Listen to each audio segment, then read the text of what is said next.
Hello and welcome to the State of Events, where event professionals connect. Today we're discussing pandemic pivots, highlighting event professionals who are finding success during these uncertain times.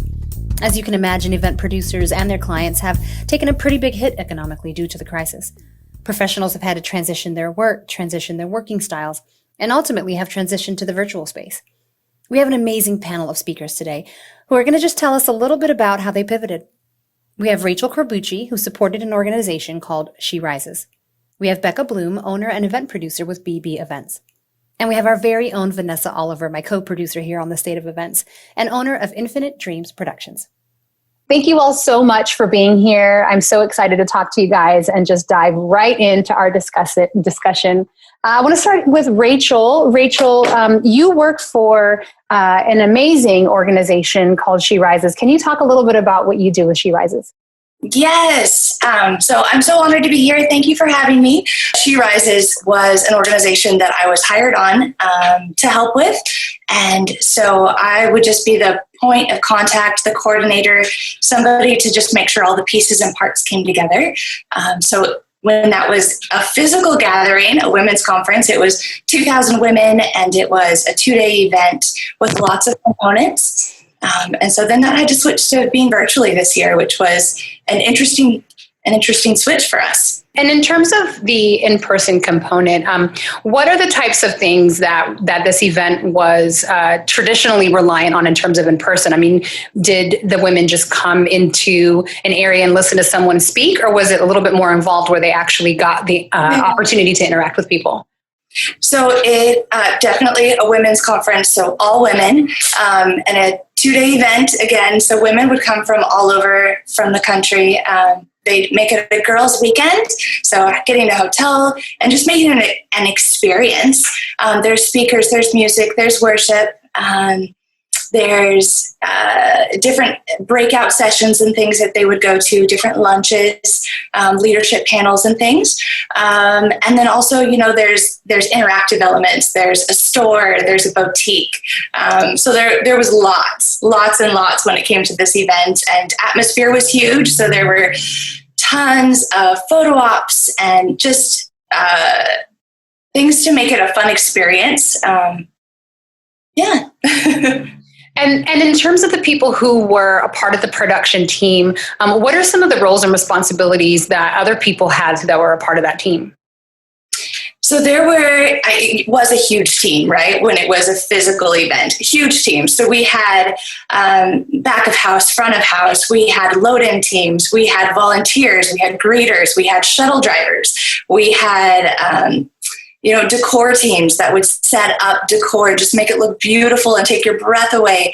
There's speakers, there's musicians, there's so many just special elements, none of which I'm a part of, just kind of coordinating and touching here and there. So just helping out where I can.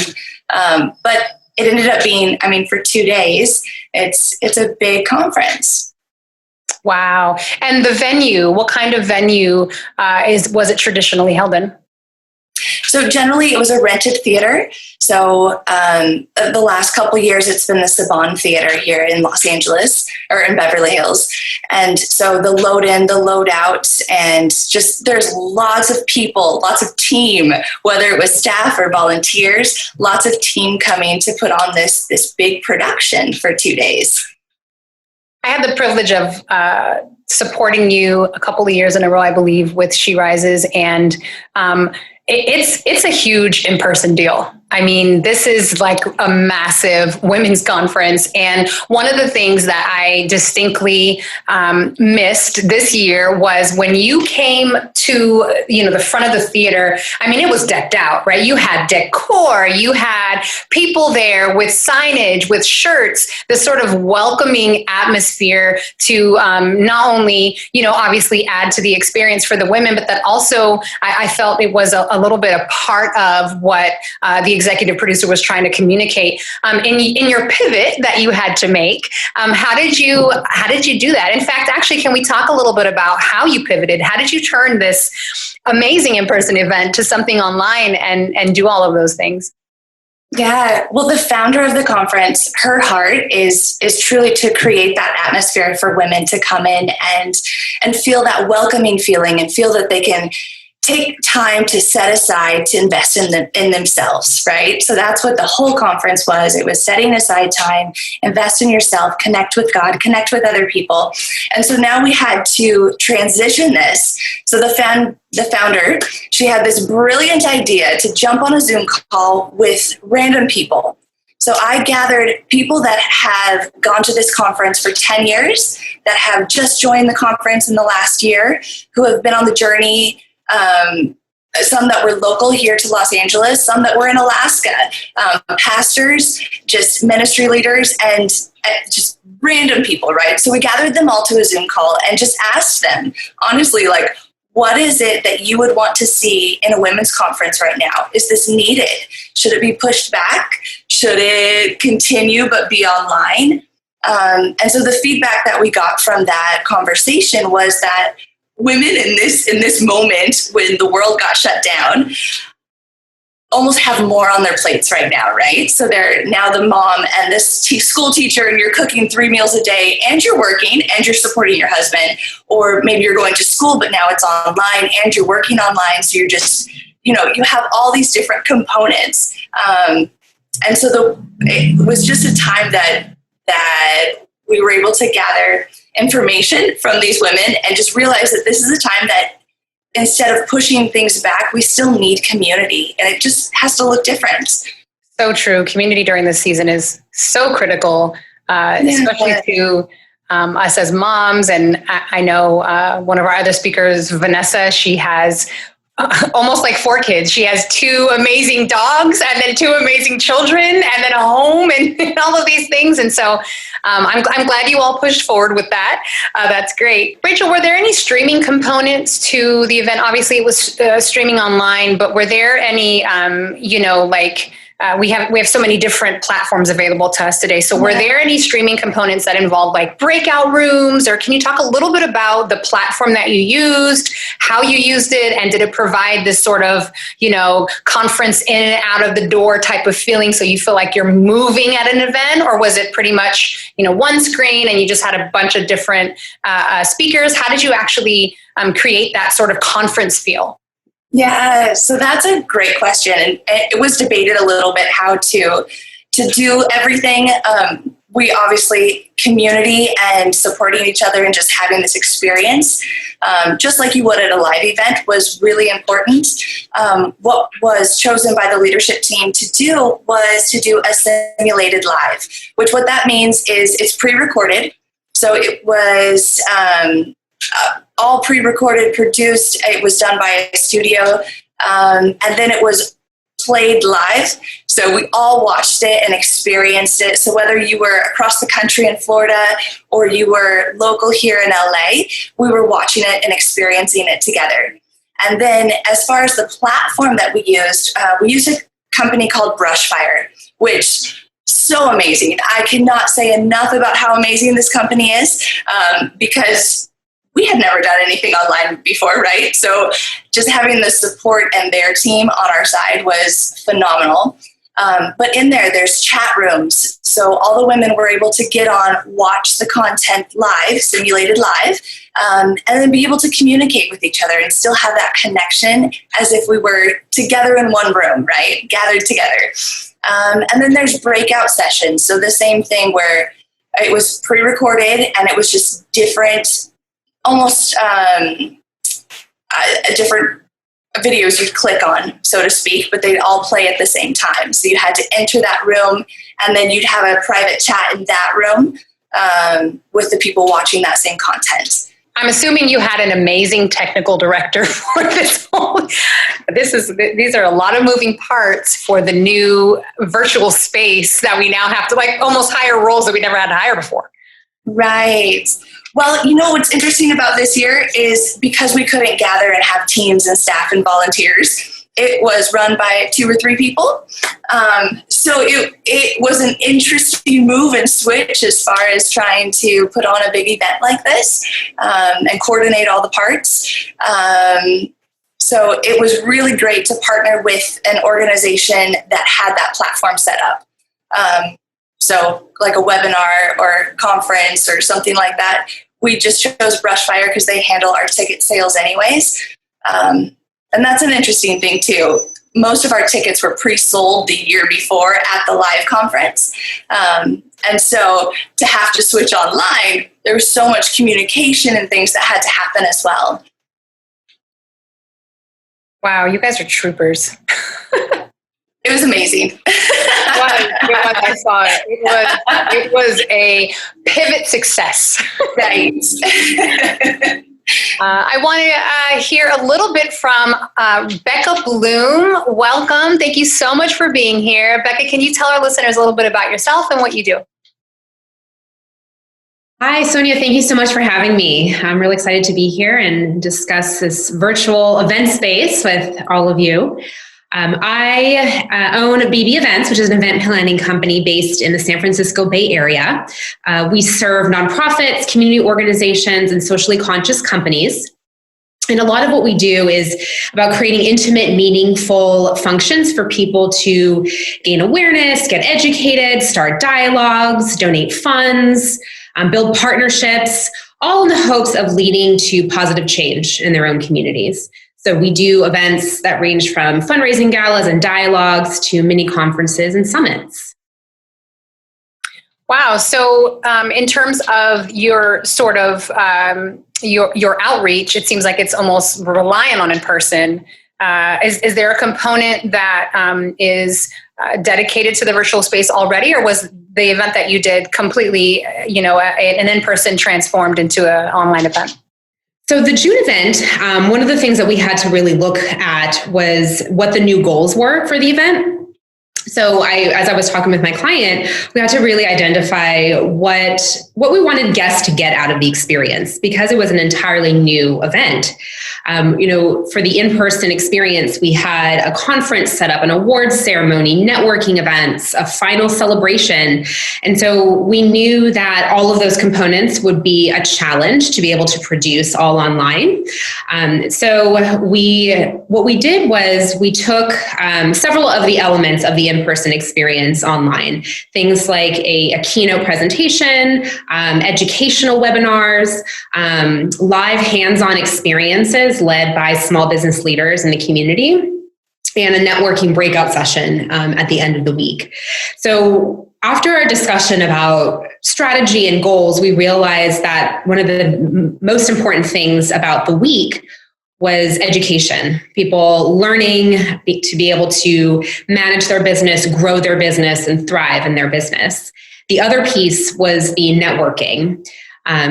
As we know, networking online is a very different experience than in person, but we still wanted to find a way to be able to do that so that people felt supported, people realized that they weren't alone in the community, they had people to turn to share resources, bounce off ideas, and so forth.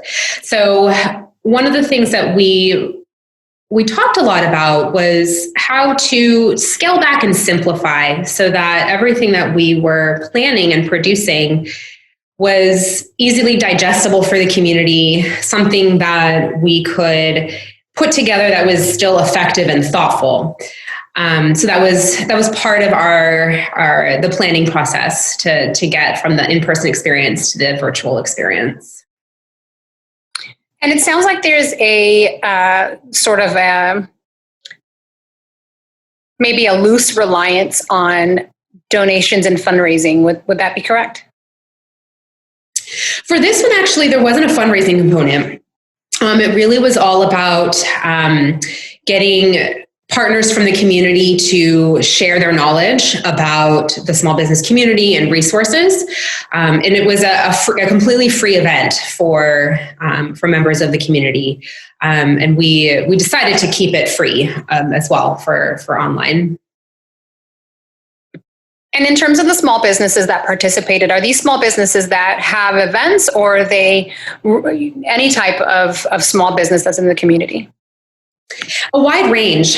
This event has been going on in San Francisco for about 15 years. And so it was pretty well known and well established. as an in-person experience. And so there, the community really wanted to make sure that we were still putting out really valuable content for the community. But again, one of the things that I thought was really important as I was working with my client on redeveloping this new event was keeping it simple enough. The event was already filled with a lot of events throughout the week. That was always the case. And so there was this idea of continuing to, put out such a plethora of content and material. And so I knew that we could still achieve, valuable content and still put valuable content out there, but being able to simplify it and scale back so that it was manageable enough. At that time, there was so many changing things, right, in the world, in the community. Everyone was going through a lot of emotions. And so we wanted to make sure that what we put out there was information that people were going to digest and enjoy and actually connect with. So that was also one of the things that we had to think about. Since the completion of it, did you guys do like a post-event survey or some type of, mass email to collect everyone's opinions about how they, as the small business, really benefited from this or found it effective? Did they mention anything about it being, all virtual now? And especially, 15 years of doing an event is a long time. Rachel, I know that you guys have a long-standing or longevity. So did you get any, feedback that was like, hey, this didn't work?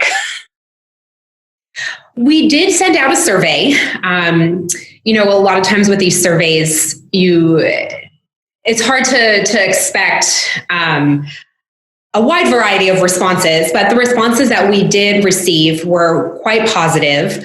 People were very thankful for the content that we put out. People were thankful for the opportunity to network at the end of the week. The networking event that concluded the week was one of the most successful events and experiences of the week. There were a couple breakout sessions that we did. We all congregated together at once, and then we broke out into sessions twice during the networking hour so that people can meet new faces. And there were a lot of really great connections that came out of that. So people were really thankful for that. They were also thankful for just a really relaxed environment to just connect. The week was programmed. And sometimes things can be over-programmed. And I think people really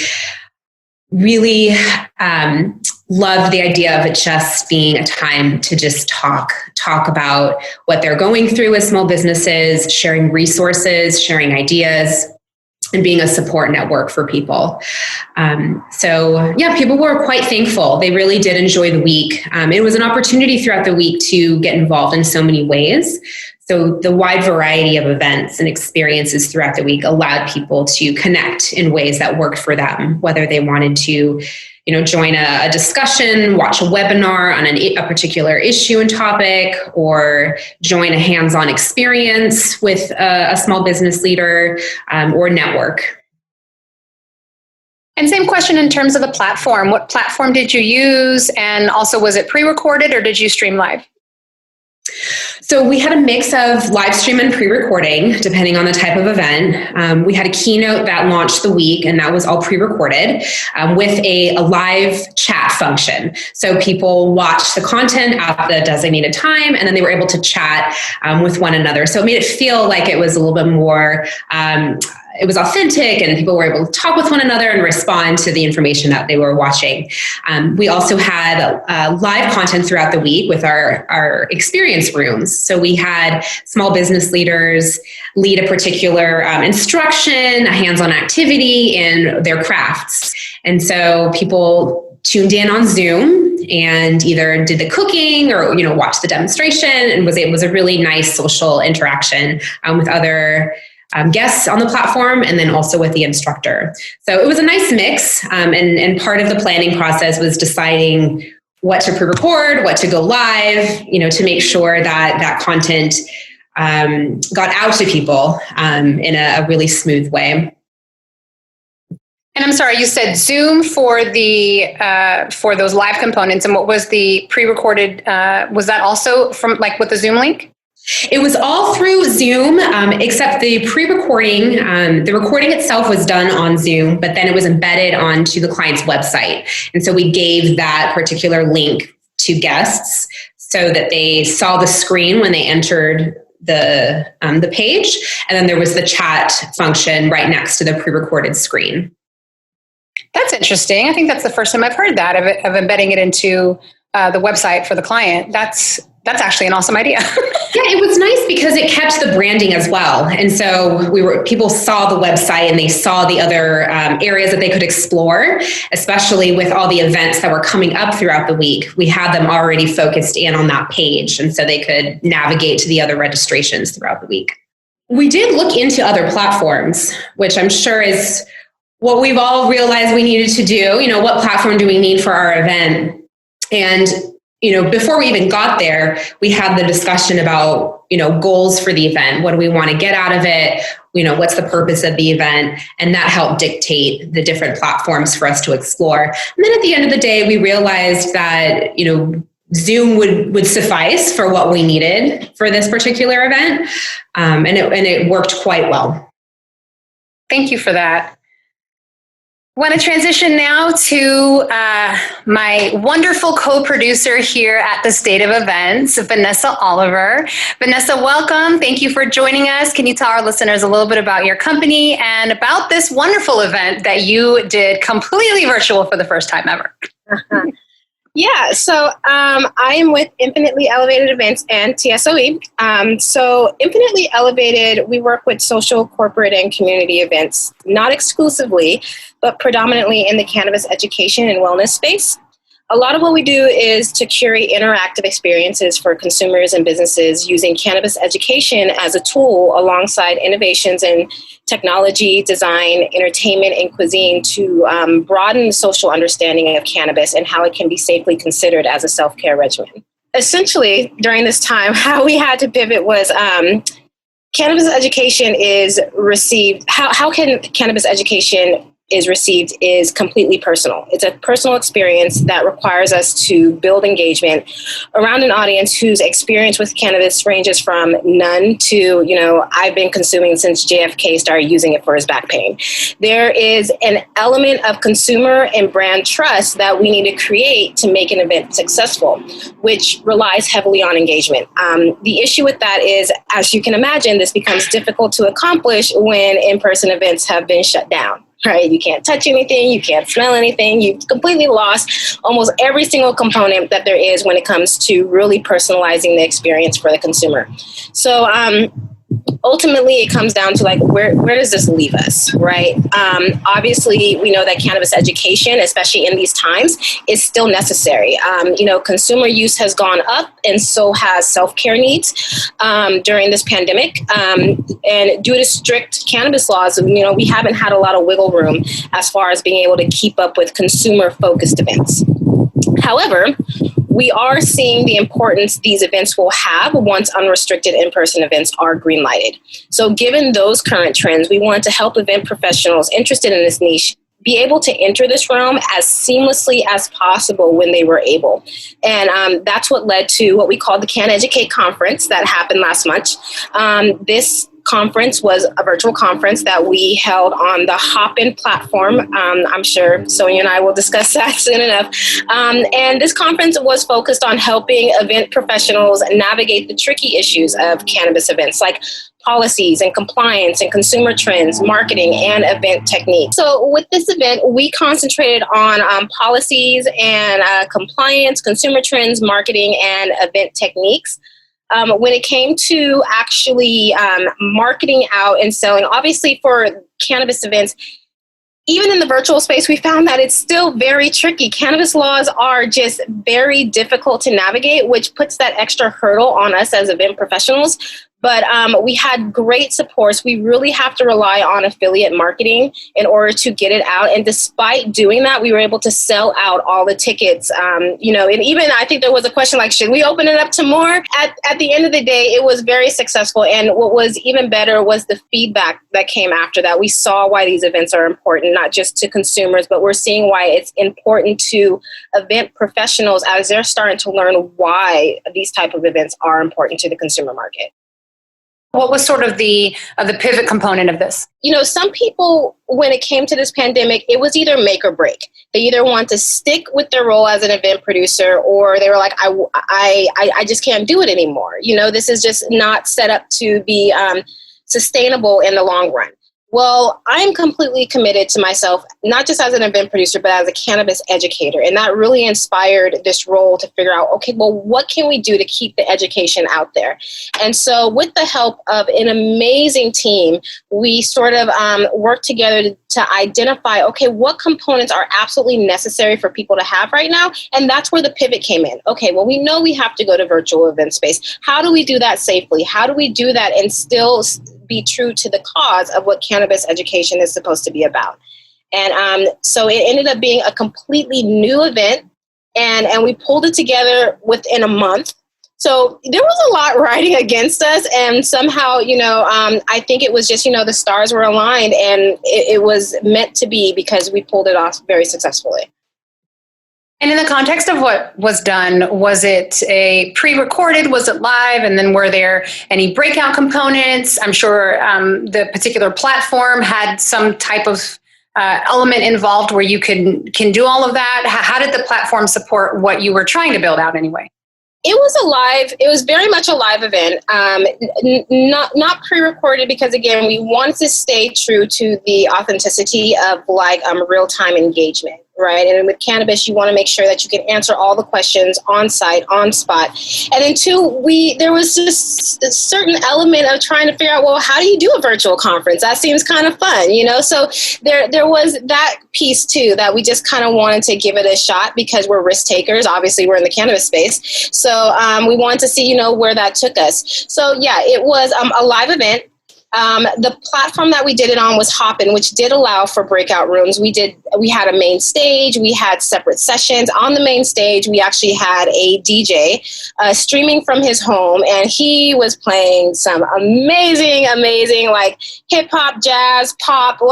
Everybody was really excited about him. I wasn't certain at first how it was going to be received, playing music like Pandora from your house, but he did the DJ thing, and people absolutely loved it. They hopped into the main stage to watch him. They hopped into the sessions to watch the corporate events and the social events. And when we were talking about the weddings, how cannabis applies to weddings, all those were broken down into different breakout rooms. In addition to that, we also had a networking room, which kind of functioned as a speed dating experience. So you hopped in and you got I didn't like it. Side note.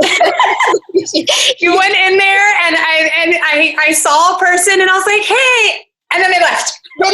And so it was there was some sort of weird, again, just a little disclaimer about Hopin. Hopin is a great tool. They have a great concept, but they were very much in beta. So there were things that, they weren't really sure how it was working. Therefore, we weren't sure how it was working. And it was sort of a wing and a prayer moment every once in a while, and the networking experience was definitely that, because I guess there was a setting that just said, hey, you have 10 seconds to talk with each other. So you're mid-sentence in this random person getting into it and then they're gone, and so, but the networking experience, it just definitely had its utility. I think it's something that should be done at every virtual event. Because it does offer that one-on-one engagement with a random person, that interconnectedness that you probably wouldn't have done otherwise, especially in a pandemic. We're looking for people to just socialize with, so I think it's a great feature to have. We did have recording after the fact, so we were able to send out to people who either could not attend or people, especially like our speakers, they want to use it just for either like promo pieces or to send off to a lot of their followers and audience so that they can see what they were talking about. That was a great component to being able to have that as a recording. And also, I think there were logs of like a lot of the questions in the chat room. I felt that was a really great feature after the fact, because we were able to dive into some more of the questions that people were able to write down that maybe could not be answered live, that you can answer later. There were great components. And then I think the last thing was also the sponsorship. There was an expo room or an expo floor where our sponsors or our expo vendors can showcase their products. They can offer discounts. They can stream in a YouTube video. They can engage through the chat room, or they can even engage through video chat with the people that were attending, talk with them one-on-one. So again, it offers a level of personal engagement that works for a conference setting, but not something that would probably work in a social event setting. So yeah. Just a comment on that expo component. I actually really liked that, and I think our sponsors were definitely fulfilled with that component, because they got to literally stay in this expo room for the entire time if they wanted, and they had links to be able to click on their websites, and that was a really engaging component outside of the sessions. And so for those that are listening, if you all are looking for sort of that sponsor ROI to present to a potential sponsor, you might want to definitely consider platforms that have a really healthy built out sponsor and expo component. I want to transition a little bit to talk about some of the difficulties that we all faced. I know we all, just in the context of events in general, we always have some difficulties that we faced, but particularly with pivoting, what are some challenges that you faced? How are you grown now that you had to navigate some very difficult components of your pivot? I think one of the biggest challenges with the pivoting is convincing people what their experience is going to be like in the virtual space. Especially if it's a premium event where you're going to be charging, a lot of people are not inclined to pay for something that they've never experienced before. And trying to sell a conference as a virtual event when you've lost out on that level of engagement is a pretty hard task to do. So there's just a lot of push in marketing and really trying to hone in on the voice that will capture their attention to let them know why it would be valuable to attend. I think that's pretty difficult to do. The communication of what the value of the conference ticket, because ours was a paid event as well. And they're missing out on so much of the gathering aspects. So communicating, and also, so we were communicating and keeping those who have already purchased conference tickets, and then promoting and gathering new attendees, right? So we had two things going on at the same time, where we wanted to honor and keep our attendees that have been with us for a couple of years, and then move forward with new promotions and new attendees that are joining the journey that might not know about the conference. So there was a lot of communication when we first made that pivot and that switch to being virtual. Another thing that was kind of big for us was we always have a store during the conference. And so it's a fun place to pick up a t-shirt or a journal or just like a memento. It's fun.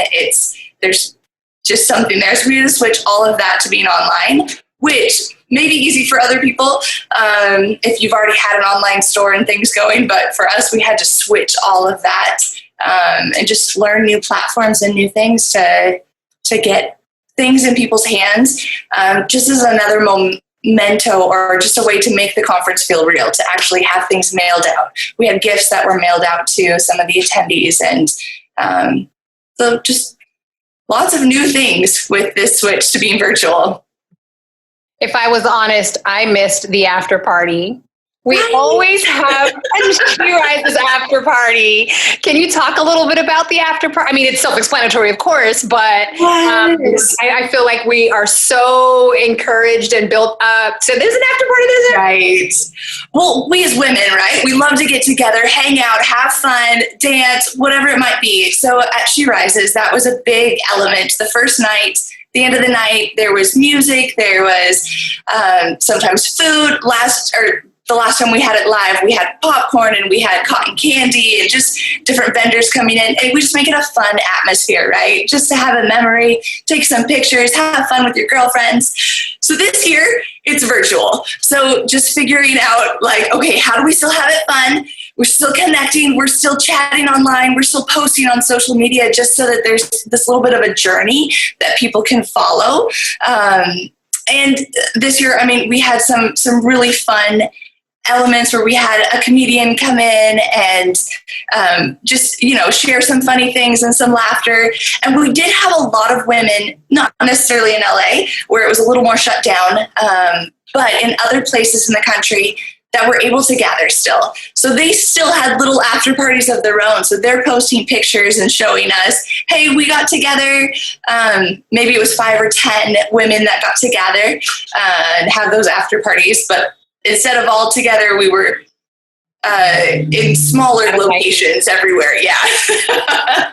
No, that's brilliant. That was encouraged to take place. Like even if it's with, maybe you live with roommates and all women, and right. So you can still have that. So that's great that you encouraged people to still meet in their hometowns or in their homes or wherever. How about for you, Becca? What are some challenges that you faced? Well, some of the things that Vanessa said actually resonated with me, and that was on setting the expectations and communicating out to speakers, to attendees on what this new experience online was going to be like. Since it's such a new kind of playing field for all of us, we're still trying to navigate how do we engage with it? How are we moving about and watching and soaking everything in and interacting with everyone? And so there were a couple instances where that we had to clarify some expectations for how we wanted people to engage. The hands-on experiences, for example, where the business leader led a particular lesson or taught something in their craft. Our intention was for guests to actually do it together with the instructor and with the other guests. And it turned out that, people didn't even have their videos on, and they weren't there as a social group. And so we quickly realized we needed to change our communication about what these hands-on experiences were. And luckily we caught this at the beginning of the week. We had 6 scheduled experiences throughout the entire week. So we modified how we talked about these experiences so that we conveyed that it was meant to be a social experience, an interactive experience, that we wanted guests to come in and actually be hands-on with the instructor and what was happening, versus a kind of a YouTube style sit back and watch experience. So we learned quickly how to phrase things and talk about these new experiences. And the other experience was with a particular speaker with one of these experiences. There were products that some of these instructors wanted to encourage guests to buy as part of the experience. But we really talked about this as let's see how this goes. This was a very sort of grassroots, let's try this out experience and see what happens, because we didn't know how people were going to respond and interact with this. And so a little misunderstanding with one of the speakers, with an expectation that guests might be buying all these products, which wasn't the case. So that, again, we quickly realized that we need to be absolutely clear with our partners and the key players involved with these virtual events on understanding what to expect with how people participate. And then if you all were to mention something that went incredibly well or even exceeded your expectation, was there one thing or maybe a cluster of things where you're just like, I did not think that was going to transition so well. Wow. Well, I was actually very impressed on how smoothly the week actually went. There were so many different events that we scheduled throughout the week, and we were able to handle them quite well. There were no technical glitches, which I know we can't always control. So we were really thankful for that. And I think one of the reasons that we we had prepared for that by ensuring that we had people in place to manage different rooms and to moderate in case, someone's internet went out or, someone was incapable of moving the show forward. So we had someone else, available to keep the conversation going and keep the event moving forward smoothly. I'll mirror what Becca actually said in regards to that. We had Zoe for the Can Educate conference, and it was really helpful, one, to be able to know in every aspect what your platform was capable of doing, tutoring yourself on it, knowing the technical components of it, and then having somebody specifically designed and dedicated to managing all those technical components in case anything were to happen, because we know something's going to happen. I mean, it's no different than in-person events. Some fire is going to start, and you want somebody in the background to be able to kind of like streamline everything so the guests can still have a fluid experience without even knowing anything went wrong. And in our case, that person was definitely Zoe, our technical producer, who was just, with so many different sessions and or session rooms in the networking room and things like popping up literally by the second, and she was just everywhere, just managing it all. I was like, where's Waldo?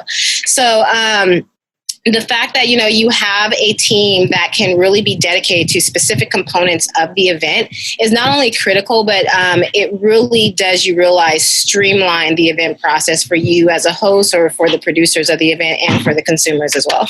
I wanted to mention something. Each of you are able to maintain the integrity of your event, probably better put would be the integrity of the organization that you support or the company that you were producing for.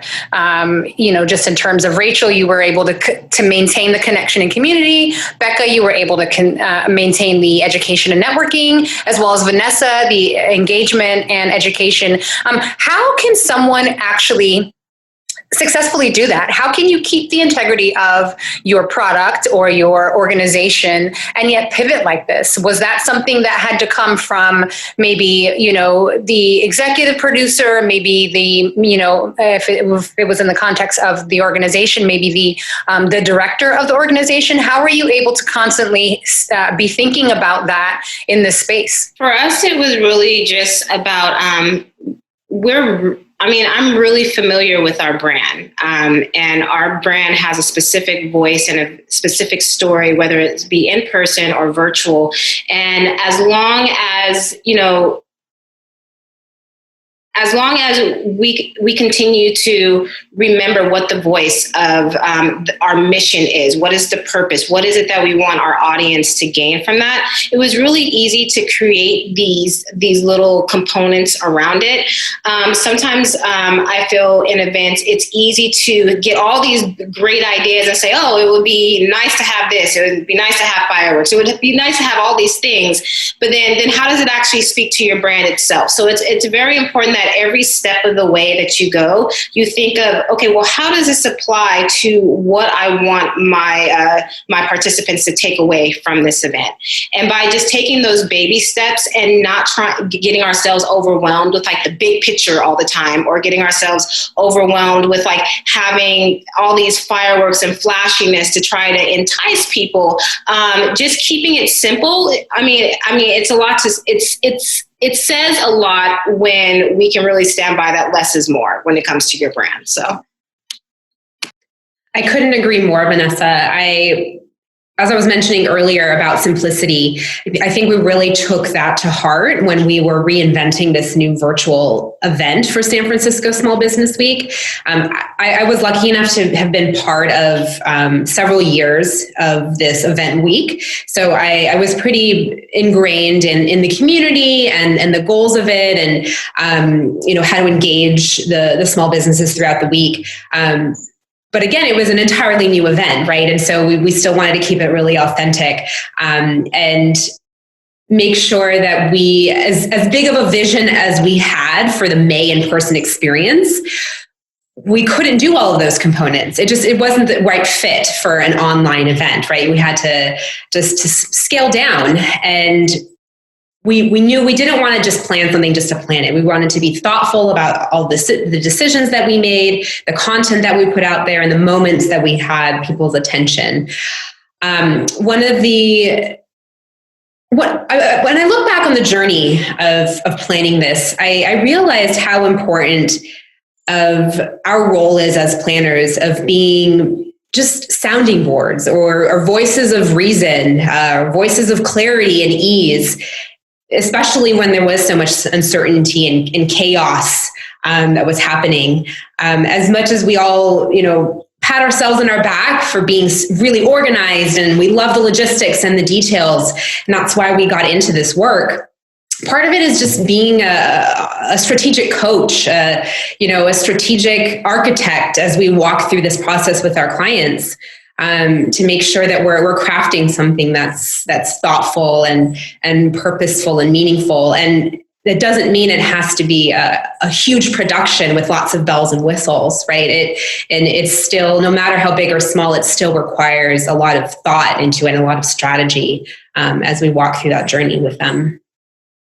That's so good, Becca. One of the things that is sort of a mission or this underlying vision that I had for this podcast was to highlight the event planner, highlight the event producer. I feel oftentimes we are the last, right? We're the last to thank, we're the last to leave almost all the time. And we're constantly just the last. And there's not necessarily anything wrong with that most times, because when you're in a service industry, obviously you're used to that. You're there to provide a service. You're there to make sure that your client gets the product that they asked for, which is for you to actually see the event from start to finish, go through without a hitch, sometimes, if that's possible.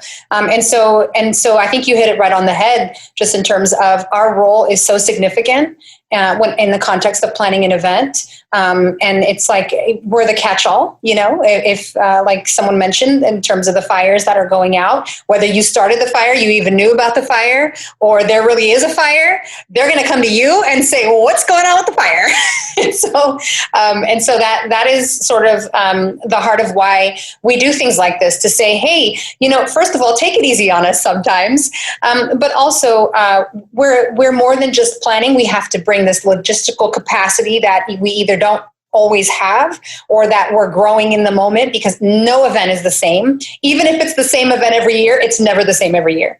And so thank you for that comment. I wanted to actually transition just a bit as we close out here. And I want to know how all of you grew. How did you either grow personally, or how did you grow in the context of the work that you do? I feel like I had more affirmation that if you put your mind to it, you could really accomplish anything. We're seeing, with everything going on in the pandemic, just meltdowns happening everywhere. And it's very hard to navigate in an environment where there's just things constantly popping up, so much uncertainty, whether it's in the event space or whether it's just in life in general, and to keep a good head on your shoulders and still be able to perform these events, and still be able, in my case, to be able to take on a family, and still be able to perform a podcast, or, put on, as Becca and Rachel did, these virtual events. In the midst of all this chaos, we can't negate there is chaos going on around us. It just pretty much tells us that we are capable of doing anything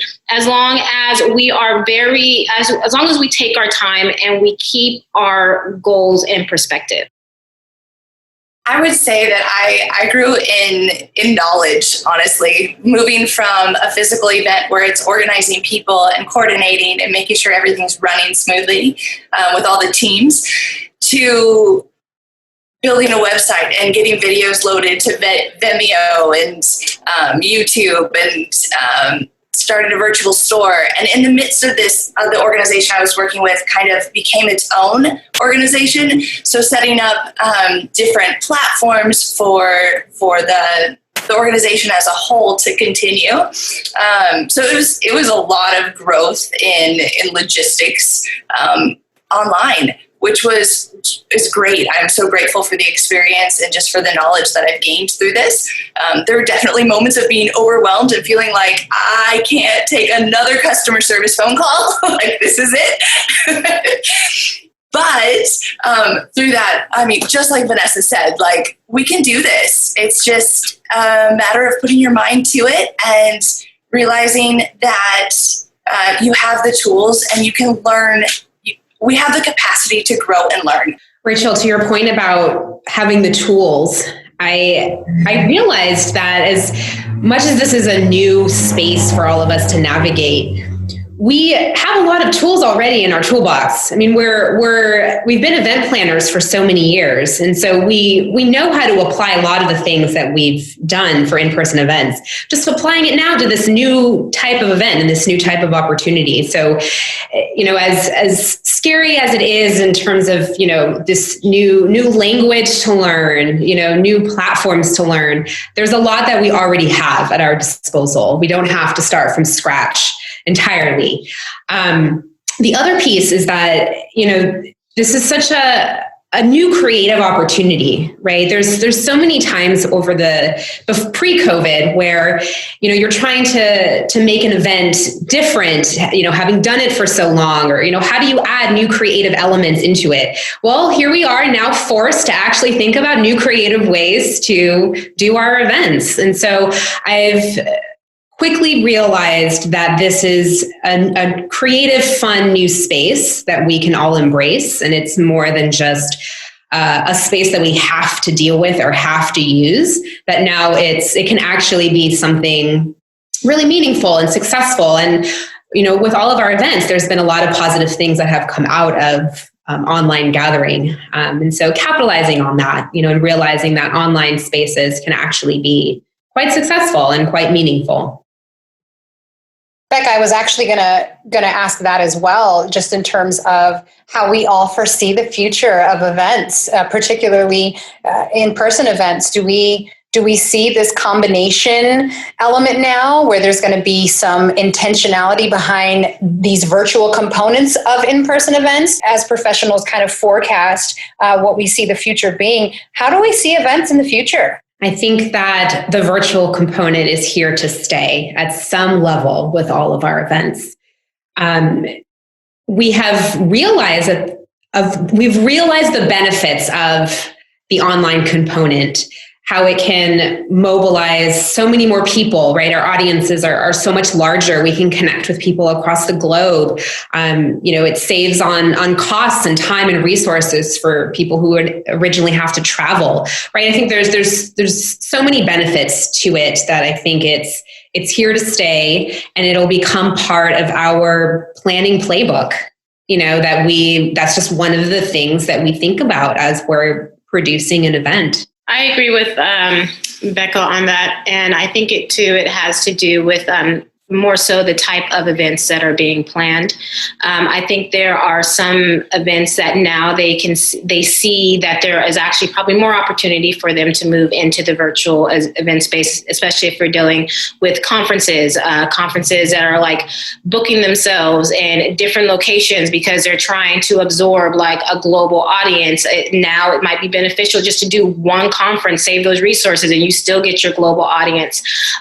For events such as mine, that require a lot of engagement, I don't see them really moving into the virtual event space as much, at least until the laws actually accommodate events like that to happen for cannabis events. But in any other setting, yeah, I definitely think that hybrid events and maybe even strictly virtual events in some cases might be the way to go for some companies. I think conferences as a whole, I think both and, right? Because now you have, to your points, I think both the ladies just mentioned that people don't have to travel. You don't have to go away. You don't have to book a hotel and a flight and take that time away. You can join in online. So I think women, especially, this is just me speaking as a woman, but women still love to gather. So I think there's still something special about getting together, but it could be that it's small little home groups and you're still gathering online, right? So you have 10 people at your house and that's your gathering, and you can go to conference together and it's all on a big screen, right? But you're still having some interaction there too. So I think it's opened a lot of people's eyes to what the virtual world is, as far as conferences. I mean, you even look at schools right now. Schools in LA especially are fully online. So we're just learning to do life in a different way. And I think this can only better our world when we're able to gather again. Rachel, I really liked your idea of the smaller, more local gatherings, because I think that people are realizing that the virtual space allows perhaps for more inclusivity and diversity in the people that participate. Traveling is expensive. Going to these big conferences are expensive, and that's not always a luxury that people have. But yet they still want to feel part of the community, right? They still want to be connected to the cause or the people. So I think, of course, the hybrid experience is a whole separate podcast to talk through, but that's an interesting way to look at it, where it's, create these like local pods of people so they still feel that social connection and that proximity with other people, but then engaging online and creating that global connection through the virtual space. I also think for companies and organizations, they're going to be able to reevaluate their budgets, because I'm thinking of those events that happen, satellite events, right? So we're having it this year. We're going to have it in, LA, New York, San Francisco, and there's 5 places you can go to have it so that we can meet. All of that means so many dollar signs to me. And I'm just thinking of the capacity that people are going to have now to do something else with their money. You don't have to do a satellite event in every major city across the US or globally for that matter. And so now it's going to maybe even free up whoever's working on the finance team to say, hey, we have like this amount of dollars now that we're saving. Let's either use it to become a better organization, or use it to give, or use it to do so many other things with. And so I'm excited to what we're going to see in the future of the economic growth for not only the small business, but for corporations and for event producers in general. We're going to be able to hopefully just establish more wealth within our communities. At least that's my hope. Can you just leave our listeners with a little bit of encouragement and wisdom that you learned from your Pivot event? I think for me, just to reiterate kind of what Vanessa said, is when you put your mind to it and kind of just set your intention on what you're looking for and your goals and your vision of the conference. And there's so many tools out there. There's so much information online that and there's people that are willing to support and help if you just ask a lot of questions. That's what I did. I didn't know how to set up a store. I had an amazing person come partner with me to help set up a store. I didn't know how to build a website. So the platform that I used had a team that helped me build that website. So I think just asking a lot of questions, that would be my biggest piece of advice, is keep asking questions and seeking information. One of my things is be comfortable, sort of to kind of mirror what Rachel was saying, as far as asking questions, be comfortable not knowing it all. Because again, we are all in a very new realm and we're not expected to know it all, but at the same time, being in a new realm, it's expected that mistakes are going to happen. So don't be so hard on yourself and don't stick to a level of perfectionism that is just going to stress you out, because you're allowed to make mistakes, especially now in a realm that's very new to a lot of people. We're all on the same playing field here. So in that same regards too, don't be afraid to be still be creative. I know it's a virtual space and it's creativity within itself, but it's okay to try to think outside the box in the virtual space, just as long as Rachel was saying, you really need to always come back to your center, and your center is always going to be the brand and the voice of your mission. I would say I agree with everything that Rachel and Vanessa have been saying.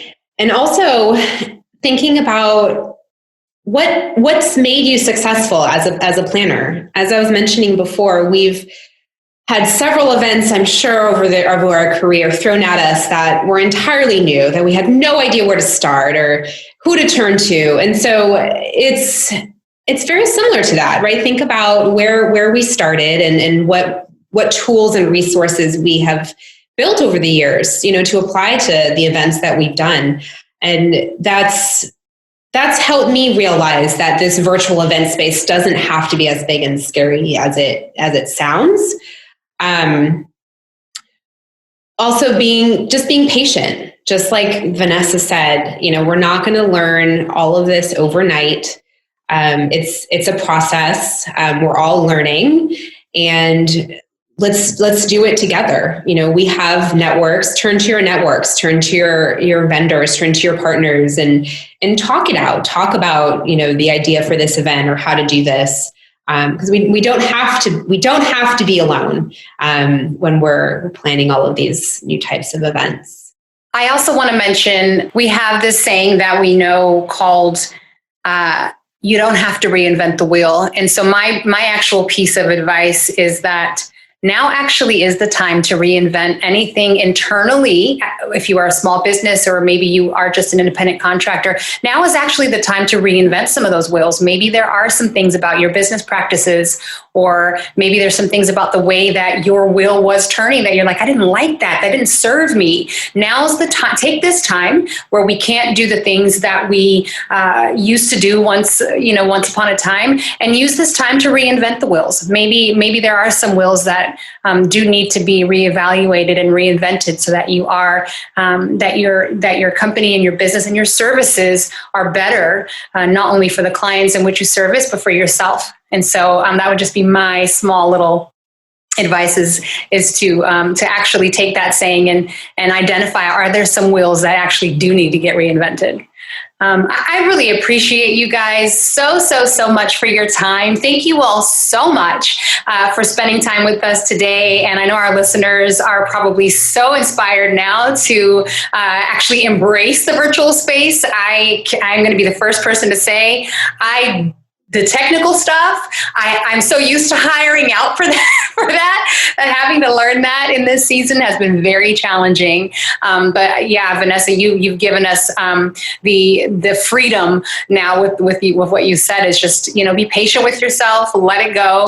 And so I'm so thankful for you guys to contribute to today's episode. Can you please tell us, how can we find you? How can we stay in touch? What are you doing next? Please tell us your Instagram, your handles, all that kind of stuff. Rachel, how can we get in touch with you? So my Instagram is just Rachel Corbucci, just my last name, first and last name. But the organization that I was just supporting was She Rises, and I would encourage you to follow and to be on the journey with that organization and their conference, even just to get a picture of the conference that just happened. It is still online, and you can pull all the content and see it as well. So that's She Rises, at She Rises. And you can find BB Events at bbevents.biz for a little bit more about our work. And you can follow us on Instagram at bbevents_biz. And you can follow Infinitely Elevated on Instagram at Infinitely_elevated. That's INFI, the number 8, LY_elevated. On Instagram, and then online you can find us at Infinite Dreams, the same INFIN, the number 8 Dreams, DREAMS.com. You've been listening to The State of Events, where event professionals connect. For more episodes, you can find us on iTunes Podcast, Spotify, and Podbean. To engage with us on social media, you can find us at _State of Events. Also, we would love to hear from you. If you have any questions, topic suggestions, or if you'd like to sponsor an upcoming episode, please send us an email to thestateofevents@gmail.com. Thanks so much for joining. Let's blossom together.